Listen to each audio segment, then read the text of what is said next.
So I just thought this was a great invitation, and of course I casually took 15 pages of notes, Jesus, and brought my own mic stand. So it's all very impromptu, and so I guess I thought when so I wanted to do this, and right away I thought, oh, foam. I'm really obsessed with foam. I'll do foam. And that sort of started with, like in grade school, there were like kids who had a lot of foam on the corner of their mouths when they got excited, and was like, what's that about? And it sort of went on from there, and I just did a whole, but actually foam, you know how you have those things that you're officially obsessed with, but you actually haven't been obsessed with it for a while, and it sort of fell into some vague workplace, and you haven't done that yet, so it's like an old obsession. And then wolves, I'm totally obsessed with, and I feel like I could basically probably spend more money on wolves than anything else in my life. Because, you know, the carnage of wolves in America being killed at this incredible rate, like in the West. And so, and it seems like it always peaks with some photograph, some horrible photograph of mounds of dead wolves in Idaho on the internet, and I'm like, bam, I give them $35 more.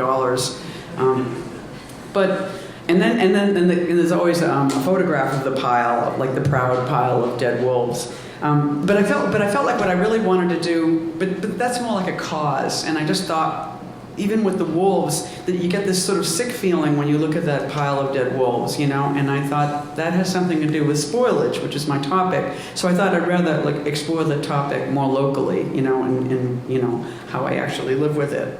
And because it's an obsession, I don't want to talk too long, but I'm thinking maybe 20 minutes or so. And then I also, when I was thinking about these other, these near obsessions that I was going to talk about, what I noticed is that as soon as you decide something's an obsession and you're going to talk about it, it stops, you know? Because really, I realized that even though I was thinking about wolves, I was constantly thinking about spoilage, which I always think about. But as soon as I moved it to spoilage stopped, you know? So it just reminded me of once when I was in India, like once in the 90s, and I went to a wildlife preserve, and we did the thing that was the funniest thing in the world, which was there was a guy who was the leader, and he was going to show us some tigers. So he was like walking like this, and we're like in a single line behind him, and then every now and then he would go like this, and then we would all go like this. It was like the total cartoon thing, and I felt like it was like the obsession is like that. Like as soon as you go like that, you don't see anything, you know. So the whole notion of looking for the thing was not going to work. And then I thought, well, maybe the problem with this is sort of a class issue, you know. I thought maybe the whole thing with spoilage is like class, and I thought, well, certainly it's class in the same way that people think like incest is class, like or violence is class. Like only poor people are having sex with their kids or beating them up or something. But we know that's absolutely not true, that rich people are also abusing their kids. So I think people with money are also having these same feelings I'm having about the salad. But what they do is they just go out to dinner every single night and they never buy the vegetables. I think that's the way a rich person would get around this. Or the other thing they would do is that they would have a cook or a servant, and so the cook or the servant would make the vegetables for them, and then they would take them away, so that these things would never brown their refrigerator, their vegetable bin.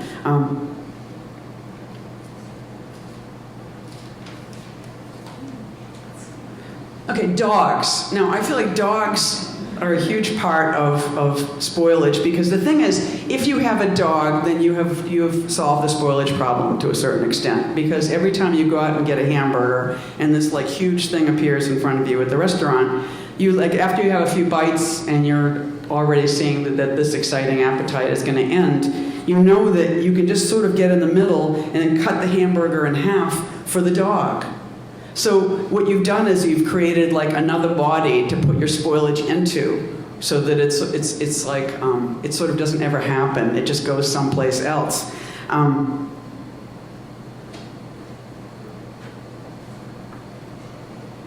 You guys are going to be looking at me and smiling, and I'm going to be looking at this piece of paper.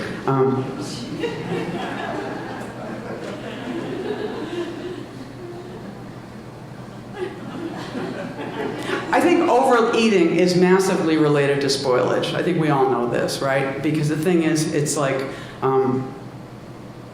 you just this extra food exists on your plate, and you, quote, don't want to waste it. And you sort of got this from your family, and you know that, like, parents, and I don't want to say mother, because I don't want to feminize the whole parent thing, but there's adult people who have little people, and those are children.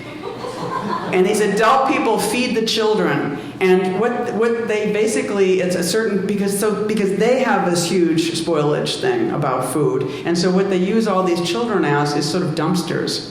So they're sort of like, they look at all this extra food sitting there on the table, and they're like, have some more, because they're just putting it in little flesh baggies and making it go away. Because the whole thing about spoilage is you've got to create a system to make it be invisible. And that's part of what children are. There are these little dumpsters. So one time, for years I have I didn't eat publicly for years when I was young, and that's a whole other story, and I'll get to it. But I had a wealthy friend who would often take me out to eat.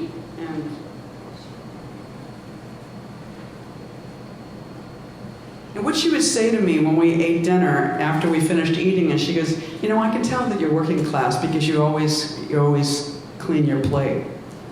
And it was kind of a hugely humiliating moment. And what I realized at that moment is, up until that moment, I had just always thought of myself as a good eater. Which is, if you think about it, one of the least sexy things in the world.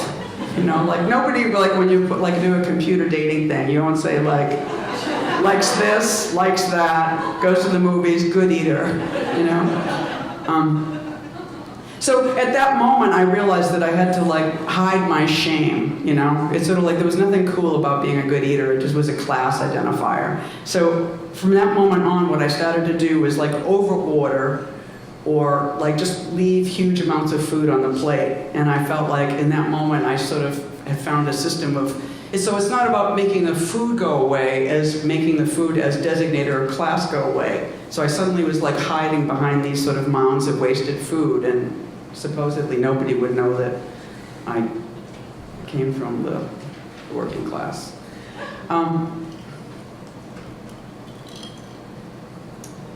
Many of the spoilage issues, especially in terms of how I've gotten in touch with them at this point in my life, are kind of about being alone. Because you really notice your whole spoilage. I mean, all these things are the parents that stuff the kids and the people. It's sort of like, those are all social systems. But when you're alone in your apartment is when you really start to discover what your spoilage issues are. And I just, you know, I had this moment in my life, I'm sort of like, you know, I've sort of gone through a breakup in the past year, so I'm like freshly single.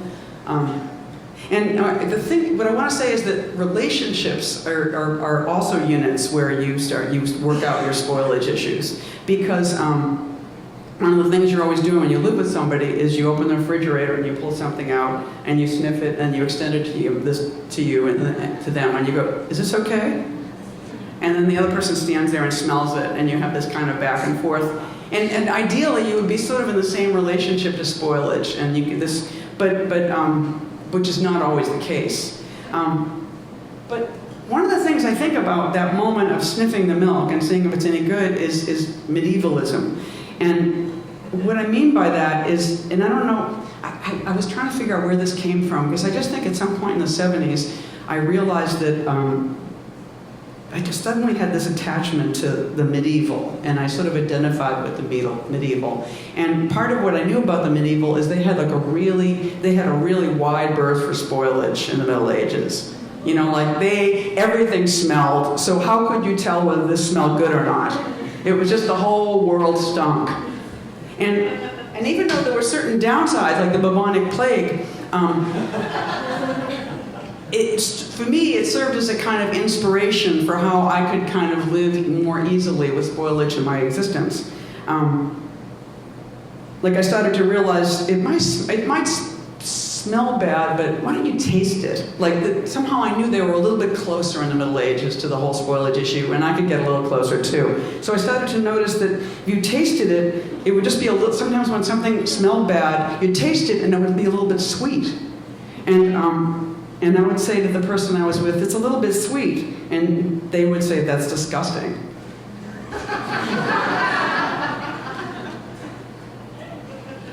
And so you would kind of take in that feeling of their disgust at your level of spoilage, and then you would be secretly angry at thinking about what a waster this person was.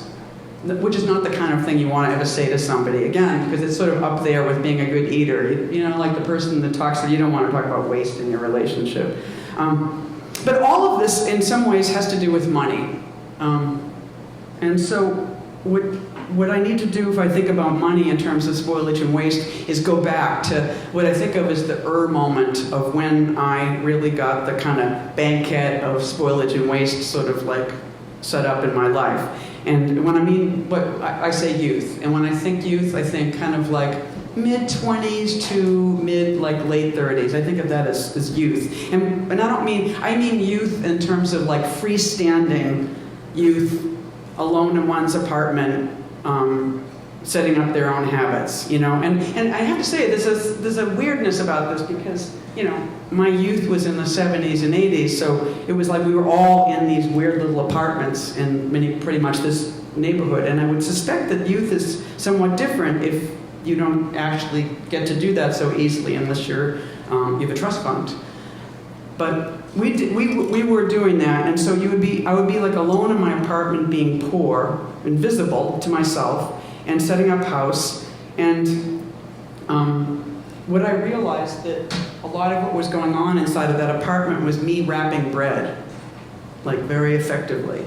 And I just want to step away from that for a moment because there's the wrapping bread, which of course has to do with preservation, but there was somebody that I was in love with in my youth, and this person was married and she had kids, and she was sort of the opposite of me, and it was absolutely so much of what the sexiness was about. Like this woman would sort of walk down First Avenue buying enormous quantities of great-looking bread, and then she would get to her apartment, and then she would throw it down on this cutting board, and it would just and put cheese there, and it would just start cutting it, and it would all be out there open like this giant display. And I thought it was the sexiest thing in the world because also part of me thought it's hardening.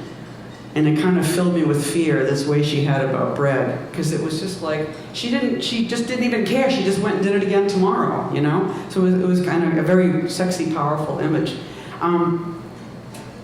But what was going on for me inside of my little apartment in my 20s and 30s was that what I wanted more than anything in the world was just to be free for a very long time. And I didn't want to work. And basically, I wanted to be home being a poet. And I meant that in a long way, and I meant that in a short way, and there had to be, and so what I had to have was sort of like a future, you know? And what my future meant, in a real literal sense, inside my apartment was coffee. Like there had to be coffee inside of the apartment for there to be a future, and there had to be bread, and then there had to be a little bit of butter. And I basically felt like if I had these things, then I could sort of see a future, you know, in this very incremental way. There had to be cigarettes too, but they're completely not part of the story, and I'm just not going to deal with them at all today. They have a whole other gestalt, I think. But the thing, so I want to get to the core thing about bread, which is that time makes it hard. Right? This is the most literal thing we know about bread, and that's the thing that actually freaks me out about bread. It's sort of like flowers in that it's a little bit alive, and then it isn't, you know? And it's, and I learned that, like, if you bought a loaf of bread, and if you didn't close it, what would start to happen was that the first slice would be hard, and then the one behind that would be hard, and the one behind that would be hard. So it would be sort of like, and I would look at that loaf, and I would be like, Wednesday, Thursday, Friday, and it was kind of like I saw my time shrinking, and so this kind of would send me into sort of a panic, because when I'd look at this loaf and I'd feel this feeling, and I think, I'm not going to have any bread. So I quickly learned that at a certain point in their life, a person doesn't really want a whole loaf of bread, you know? You could just simply have less, and that would be a better system. So in the East Village of the 70s and the 80s, one of the things that there were like lots of little bakeries. And the thing that was incredible about these bakeries, if you had like $1, you could go into one of these bakeries and you could buy they would sell like rolls for like 13 cents. So you could buy like 3 rolls, and then you could like buy a beer for later, and you would have spent your $1, and you would have this incredible future, like right there. 3 days.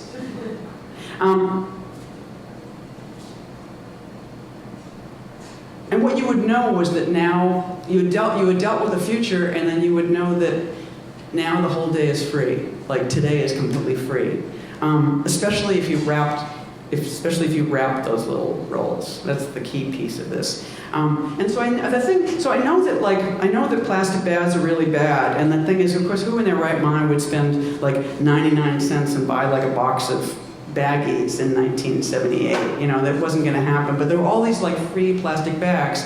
And I know that like plastic bags are horrible, and that they wind up in trees. And if you cut open a beautiful seabird, you'll see like a Pez dispenser and a condom and like 3 plastic bags. So I know something really horrible is happening, but I want to say that like at the time that I'm describing, the plastic bag meant that I could take those 3 rolls and wrap them really tightly and shove them in the refrigerator, and everything was okay, you know?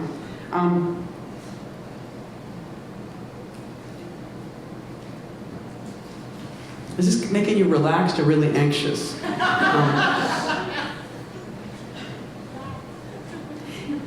So you had time, you felt really joyous, but then the butter starts to taste a little funny. Because what's weird is that it's funny how the spoilage actually resembles sweetness. Like it hits this really high note, and then it has this wide crash. You know, like that's the nature of things rotting. And it's funny again, I think about when you live with somebody and you stand there, you open the refrigerator together, and this is like, we're not in the same moment of one's life. You open the refrigerator and the person says, there's no bread. And then you look in the refrigerator and you say, there's bread, and you're looking down at your like incredibly exquisitely wrapped loaf. You know? And the thing is, you can kind of tell how the relationship is going at that point in time, because the person sort of knows what you like, and they sort of know what you do, you know? And so if things are okay in the relationship, they just go, uh-huh. And it's left at that point, you know? They're not gonna, if you love somebody, you're gonna let them do the weirdness of you're just gonna leave it alone. They do that, you know? Now, at this point in my life, I actually do trade in loaves. Like I work a large system, you know. It's not like I'm past the little, you know, like I have a loaf, I work, you know, and I don't like freezing, but the thing is, freezing actually really works. You know, freezing is it's like being God, you know. You can just have a whole loaf of bread and you put it in the freezer and you like have it forever. You don't like it, it's not good, but you just have it, you know. So what you start to, this is part of what happens in a relationship, the history of one's spoilage, is you start to make a little room, you realize that you have to make a little room for spoilage. You know, you sort of have to let it be around a little bit. Otherwise, you're just sort of like, my mother, it's very weird, my mother's 93, and she freezes things, and everything she freezes takes okay. It's very strange, or it's okay for her, and if you're with her, it's okay. You know, but if I freeze something, it's not okay. So I've found that I have to kind of let the spoilage in a little bit, and also I think part of what's changed in my own personal system is money. You know, it's like I'm not as impoverished as I was when I was in my 20s or 30s, and I was realizing today that how I know that I have money at this point in my life is that if I get a traffic ticket, I feel like it's not a huge crisis. I mean, like, literally, I thought that makes me really happy. If I get a traffic ticket, I'm not, like, screwed for 2 weeks. So it's like that. And because I don't really think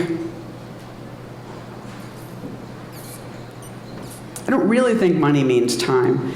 I mean, I think that, but what I finally mean is that it's somehow that what I have moved into is sort of a larger house of cards, which is more like life and death. It's sort of like macro spoilage, you know. It's sort of like dead.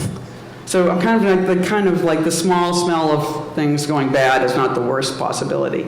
And so I feel like I'm starting to kind of be in this place where I can sort of basically, I'm sort of willing to take whatever spoilage throws at me. I'm still obsessed with it, but I feel like I've had to kind of create this new system where it's like, yeah, let it rot. And so, but on the other hand, there's still kind of a problem because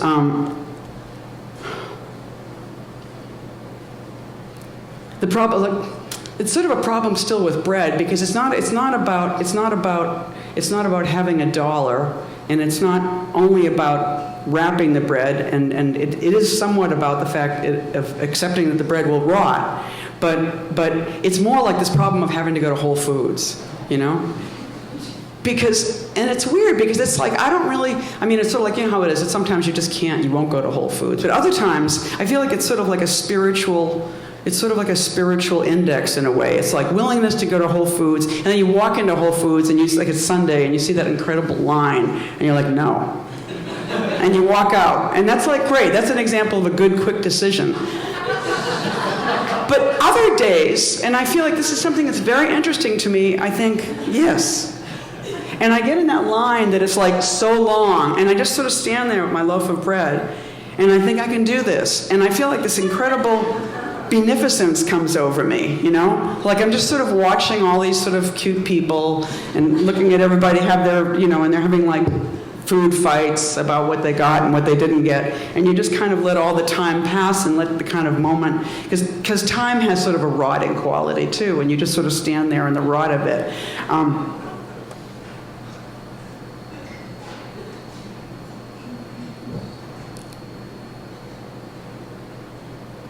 This is really going to be important when I get there.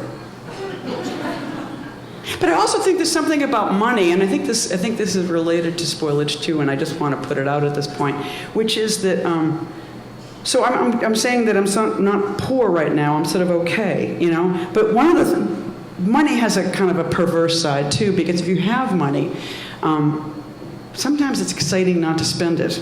You know, it's sort of like being really clean. Like you have money and you're sort of okay, but you decide not to spend it, so you feel sort of really clean. And it's sort of like not having a body, you know, to have money and not spend it. Like it's sort of like, on some level, it's like time knows you're here. If you don't spend money, it's sort of like time knows you're there, but it's also similar to like, this is so difficult, this point, that I may not even be able to make it. But it's similar to the thing of like, wanting to leave a lot of food on the plate so nobody knows you're working class. Not spending money is sort of similar to that. Like, it's sort of like hiding from the exchange that you could be in, and somehow you feel slightly preserved by this. Just sort of a form of insanity I'm describing. And because if you don't spend money and you have a loaf of bread and it's really preserved and you don't have to go out to Whole Foods, then what you wind up with is a sensation of being in your home and someone is taking care of you. And it's sort of like that loaf of bread is doing it. And it's sort of like, it's kind of a strange, frozen adult feeling, which reminds me of something else, which is that what's very special about childhood is that you never thought about any of these things at all. There wasn't one moment when I thought about being a kid, when I thought about anything spoiling or rotting or going bad. It absolutely didn't exist. It wasn't a question you dealt with. But you did see something. There's something you did see when you were a kid, and that's maggots. Did you ever see maggots? I saw maggots when I was a child. I've never seen them again, but I saw them. You only need to see maggots once in your life, right? And it's the same thing with, remember the first time you saw a dead body? Like, or maybe the second time. It's like you only see, there's a certain incredible shock of seeing a dead body for the first time when maybe you're a child, you know? Like, you never get over that first shock. And I want to say that it's like, I feel like the impulse to take, and I totally understand, I mean, it's the history of photography, right? But I totally understand that impulse to take a picture of the body at that moment, right? When they first invented photography, the first thing they wanted to do was take pictures of dead bodies, which is really weird. But absolutely not. It's absolutely what I've been talking about for 15 or 20 minutes, or maybe longer.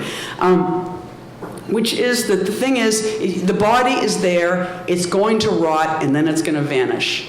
And the thing that's so great about taking a picture is that click with a camera or on my phone means that for that second, it's okay. That all that stuff is going to happen. And it's interesting, it's sort of like at this point in the world, it's like our whole life, like our whole copied world is in this stasis right now, you know? Like it's sort of like we now have a whole entirely copied world, and that everything is sort of okay because of that click, you know? We sort of have it under control, quick, you know? Now I wanted to, before I end my talk, I wanted to get over to something moral. I promised that, and maybe I'll just do that very quickly now. Which is that, for me, the kind of the scenario of morality and ruin and spoilage from the earliest is strangely the film of Human Bondage with Kim Novak. Anybody ever see this movie? Kim Novak's really hot. She's incredibly beautiful, and Lawrence Harvey is in love with her. By the end of the film, she's dying of syphilis. Right? She's clearly gone bad. She's been a prostitute. She's lived on the streets. He still loves her. We see her. She has all this horrible makeup on. She looks wretched. And there was something about that which was so exciting and dirty to me as a child. I wasn't into dead girls, but maybe ruined ones. Let me explain.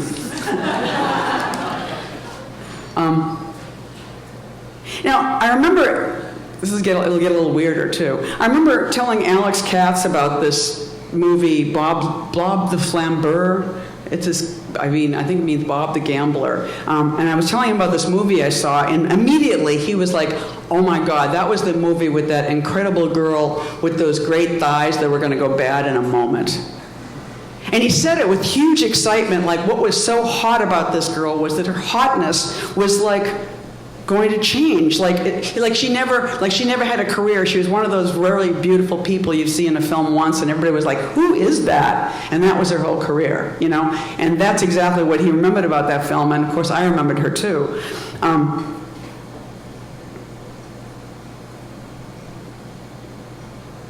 So it was all that, it was her intense beauty and sexiness, it was all that glory, and then it was gone.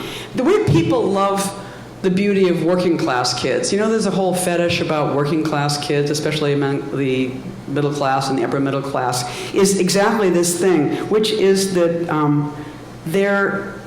people are really excited about children of the working class because they're who are beautiful, because what they're excited about was the fact that these kids won't be preserved. But we're looking at people who are really beautiful for a moment, and that there isn't all that accoutrements of the middle class or wealth to kind of buff that beauty and give it like lessons and, you know, feed it well and stuff. No, this person's gonna live on McDonald's and is gonna sit on the couch, and so what the person who looks at the working class kid feels, and this is a very gross kind of gloating, is that it's a stupendous accident that I'm seeing you now like this. And I think this, I have to say, sadly or grossly, I sort of think this way about love. This is where we're going now. When we feel incredible love for a person, we take a picture somewhere in our hearts. And in a way, there's a question about, well, will it ever again be so bright? No, because it will rot, this love. This love will rot. And that just makes me want to mention the rot of the orgasm. Because I have to say, when I think about sex and when I think about coming, the thing that's so weird for all my life is that I've always thought about it as a system in which there's all this brightness that then caves in on you, and it just kind of until the moment, it was this incredible moment, and then the moment is not. And you're sort of like a cadaver of love and sex after that moment, you know? And you lay there feeling tender, like meat about to go bad, smelly. Thank you.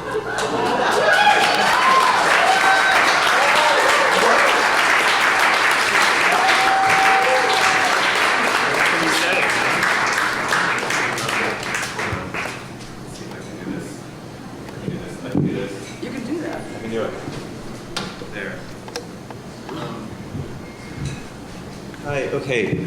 I want to, there's so much. Okay, so.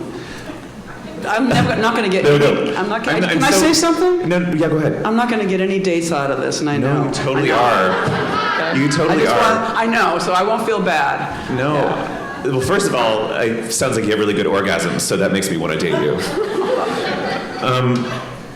Okay, so definitely the poorer you get, the more spoilage you see, and the more spoilage you...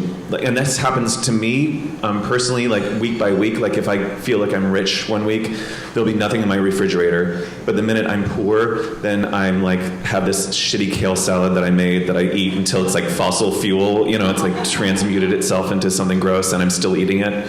And so I'd like to know... okay, the other thing is... Do you feel more susceptible to spoilage when you're single or when you're with somebody?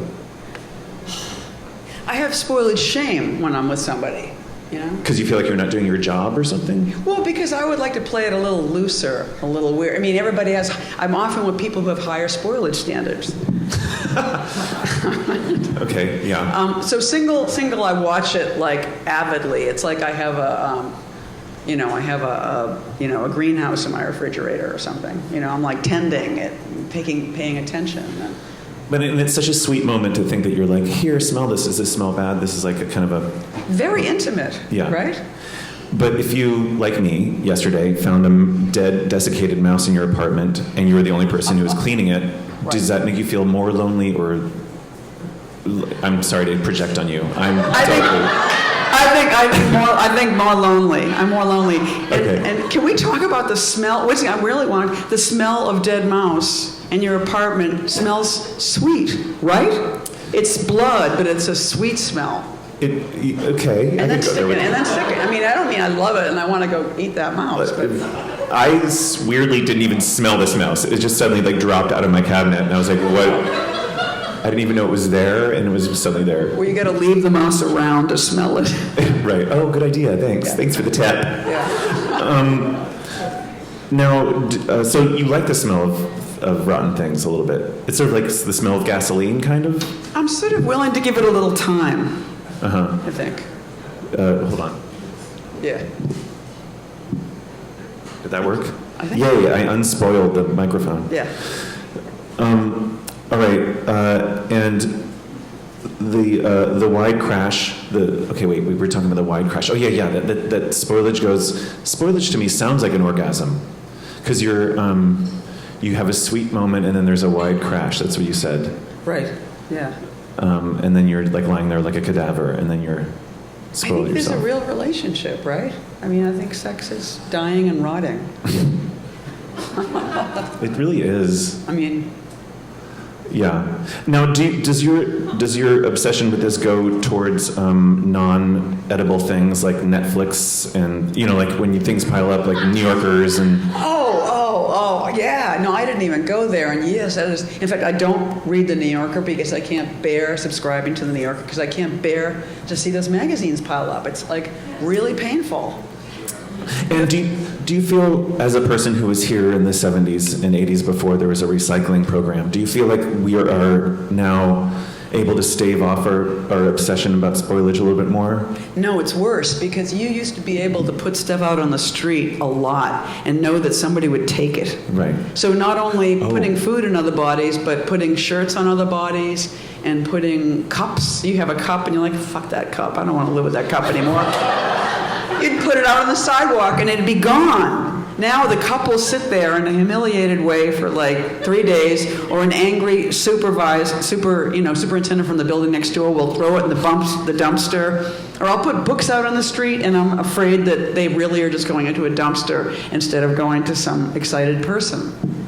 So it's too clean, and it's a problem, I think. Okay, final question before I open the floor. What is fresh to you? What is like the most fresh thing? Wow. Like a flower, an orgasm, what?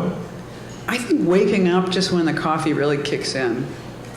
I think that's an incredibly fresh feeling. You know, It's like- okay, I read so much of your stuff today, reread a bunch of your stuff today, and you mentioned coffee so much and everything. It's so funny. love coffee. Yeah. Once Okay. I quit coffee, and it was the saddest thing I'd ever experienced. I mean, I quit coffee, and I just felt like at first it was okay for like about a month. It was amazing. I went camping. I performed, and I remembered something, and it was like I wasn't like this jagged person. I was just kind of relaxed and saying my lines. I was like, this is incredible. And then I came back to New York in the fall, and then suddenly this mountain of sadness suddenly moved in front of me, and it was the saddest thing I'd ever felt in my life, and I thought, I can't live. And I just bought a cappuccino and just sat on the floor shaving my legs thinking, okay. And coffee really doesn't spoil in a way. You know, you can have coffee around forever. It's not like it's going to go. Right. Oh, the other thing I wanted to say is I'm so glad you eat bread and you're not one of these fucking gluten people. Like you're eating bread. Yeah. Okay. Good. I sometimes buy gluten-free bread in homage to the people I've dated who ate it. And then I think, what am I doing that for? That's really sad. Yeah. Okay. Before we go further, I need to say I am not done my duties and said that this series was co-curated by Dan Savage, the inestimable Dan Savage. So I just wanted to mention that. Okay. So questions. Come on. Hand it over. Say anything.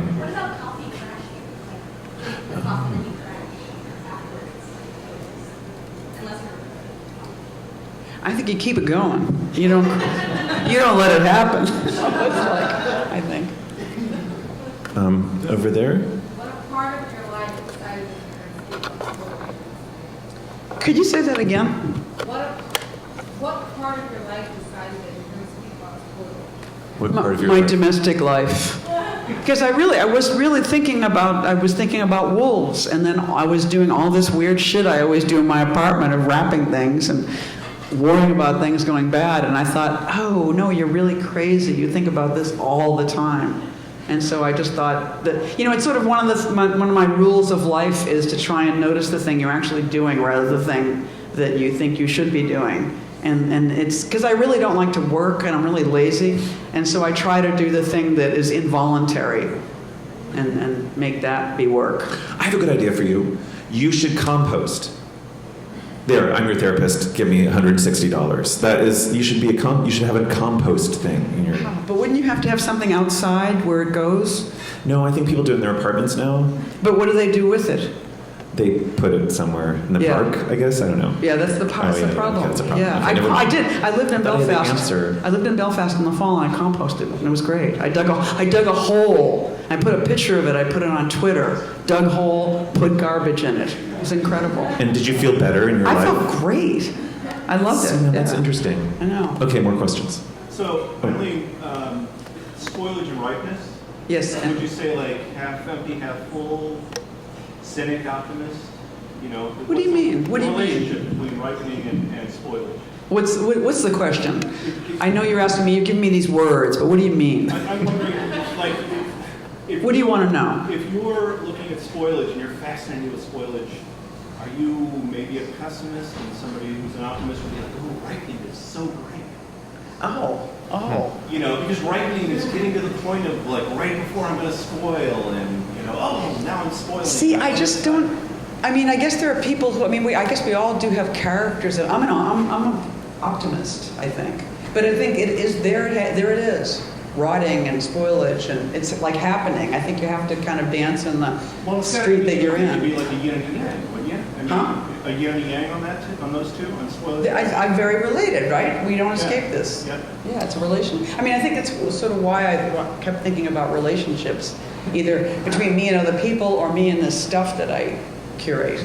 I love the idea of the image being out there, and that's holding us back, and that puts up the dam and keeps us from, you know. The image being out there, what Yeah, image? well, you were talking about photographs. You know. Oh, right. No, I think You photographs. send that out to like Facebook, and you're like, oh, hey, I'm stopping time. This is great. We're It's not the gonna die. anti-spoilage It's great. world. Fantastic. Yeah, it's intense.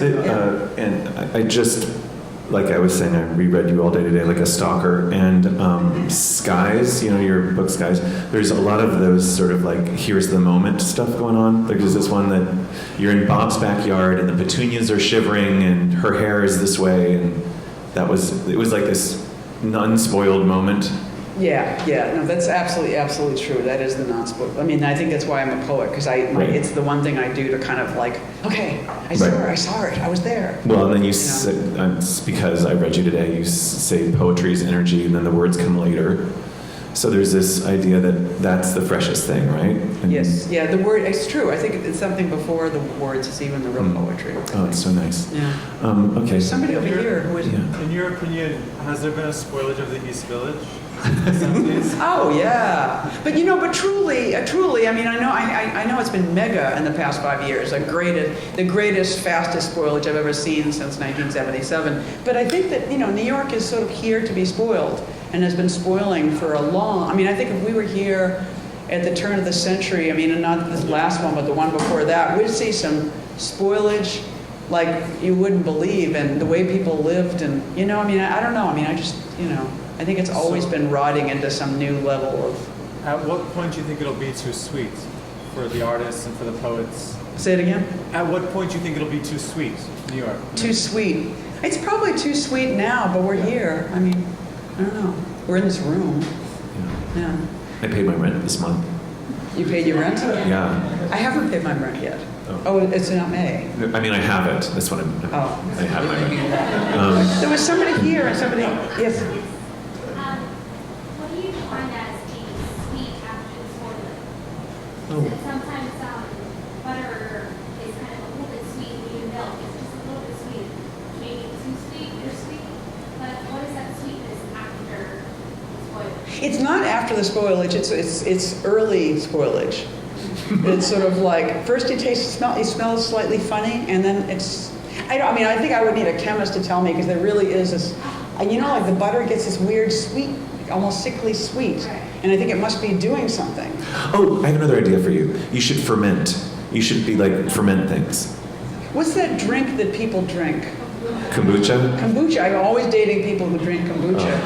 But again, I'm like a person alcoholic who doesn't drink. So it's just sort of very... Okay, which is weird. Okay, that's totally...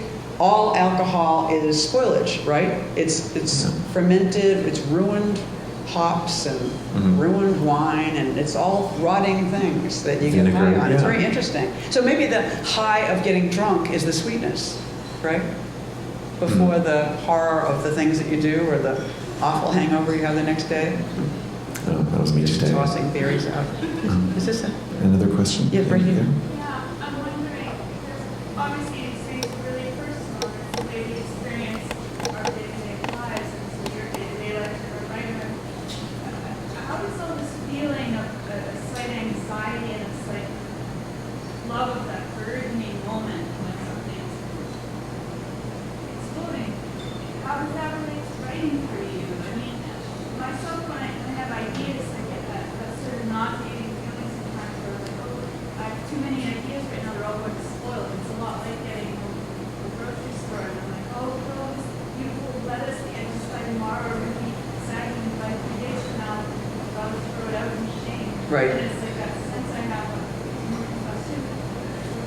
with ideas that I should be doing something with this. I have all this privilege of this book, and I think, what the fuck should I do with all this Right. stuff? I mean, how does that, it sounds like you continue anxiety in domestic, how does it work with writing? Well, I think writing is saving shit, right? It's like saving, you have this thought, and that's, instead of just having this great thought, you write it down, you know? And then I think the thing about being a person who does anything is you have too many ideas. And it's sort of like, I feel like, I mean, it's sort of like you're gonna buy groceries and some of them are gonna rot and some of them you're gonna eat. And I feel like it's sort of like, as long as you're doing like a percentage of what you thought, you're doing something, right? I mean, I think people, it's sort of like, if I think about when I first started to write, if I ever got stuck, it was because I had so many ideas and I couldn't decide. I wouldn't even let them out the gate. They would all be like, you know? And I wrote term papers in college that were like a crazy person throwing up, you know? It was like I had these great ideas and there was no road where these little ideas could be laid down neatly so that anybody could ever walk on that road. So I feel like it's sort of like being a writer is like getting better at just picking out a little bit of stuff and putting that down and letting More the rest. cutting board of bread and cheese than technically wraps. Sure. But yeah. also, I feel like one will have a bunch of ideas and write them down and think you're not spoiling them, but then they sort of fester in something like this. Do you know? So there is a point when something becomes unspoiled as a writer, right? And that's clearly publishing something, right? Or Yeah, it's been quasi-rescued.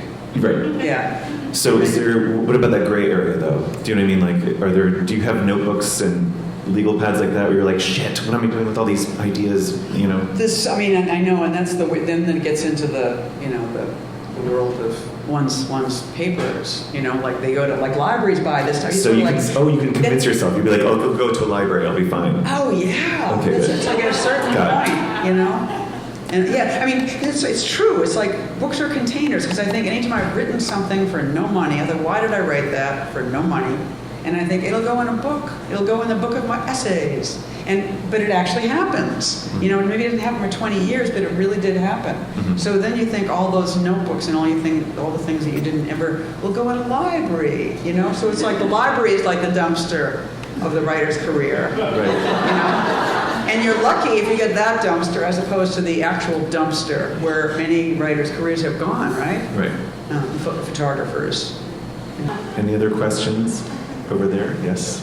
Well, I had never really spent a lot of time thinking about spoilage until listening to you, and I was struck at how much it figures into everybody's daily life. I was like dealing with my own domestic life all the time, and as I'm hearing you guys talk, I'm thinking like, oh, where do I see it? Where is it everywhere? And I started thinking about zombies, and I wonder if you ever think about zombies and why it's such a prominent image in the culture. Right now, it seems like this nexus between spoilage and the law. Maggoty zombies, yeah. Yeah.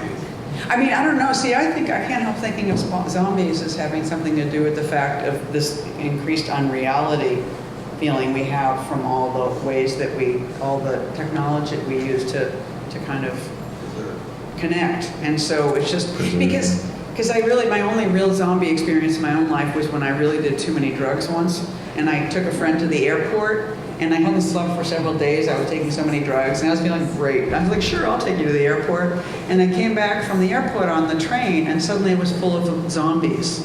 And it was really scary. I just knew that every single person on the train was a zombie. I was like freaking out. And it was like a toxic thing of just being, and I just think the obsession with zombies means the culture is sick, you know, and we're really thinking that people are dead when they're not. We're just so... People are dead, though. Some people. Yeah. Which people? I don't know, you see them. You know. Oh, you mean on People like this. People who walk by like this.